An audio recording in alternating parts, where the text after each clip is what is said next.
The French Revolution, igniting in 1789, was born from a collective yearning for liberty, equality, and fraternity. It aimed to shatter the foundations of an absolute monarchy that had ruled for centuries.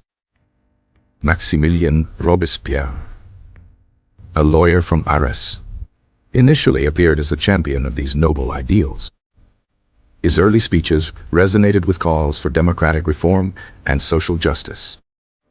He quickly became a prominent voice within the radical Jacobin club.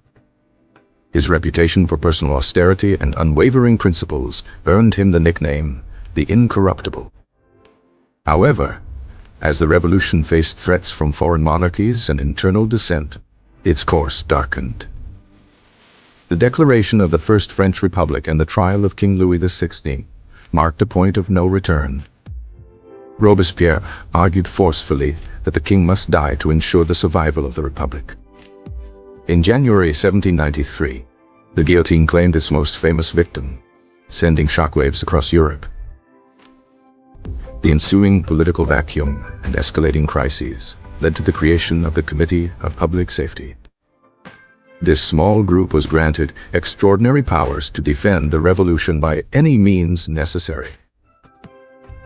Robespierre's election to the committee in July 1793 marked the true beginning of his dominance.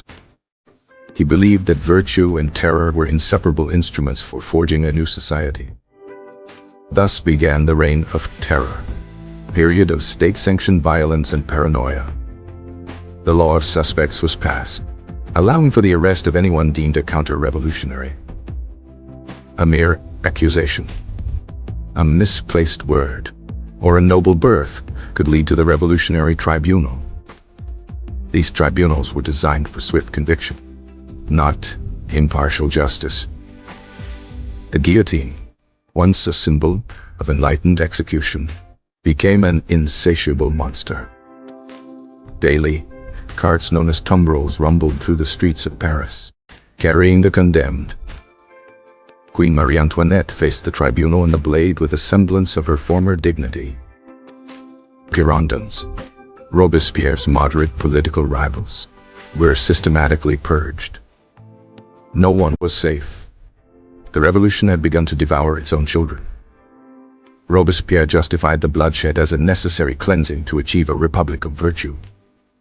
He envisioned a state where civic duty and moral purity were the highest values.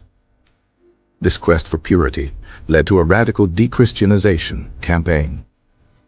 Churches were rededicated as temples of reason. A new revolutionary calendar was implemented, renaming months and erasing religious holidays. Robespierre, wary of atheism's moral vacuum, sought to replace traditional faith with his own creation. He introduced the cult of the Supreme Being, a deistic national religion.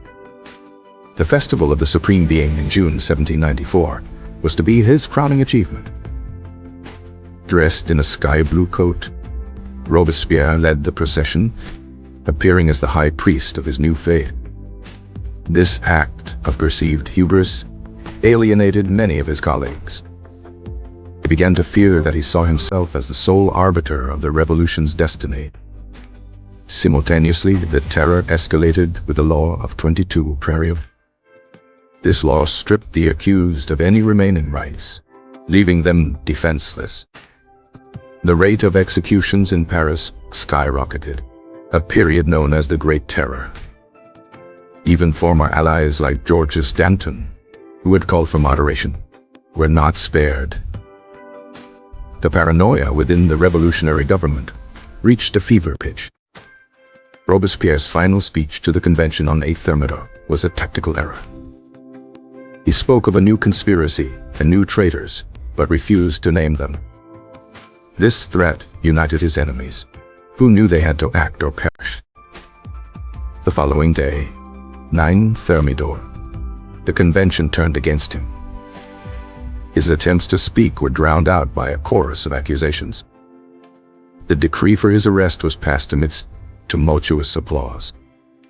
Robespierre and his closest allies were taken to the Hôtel de Ville by loyalists.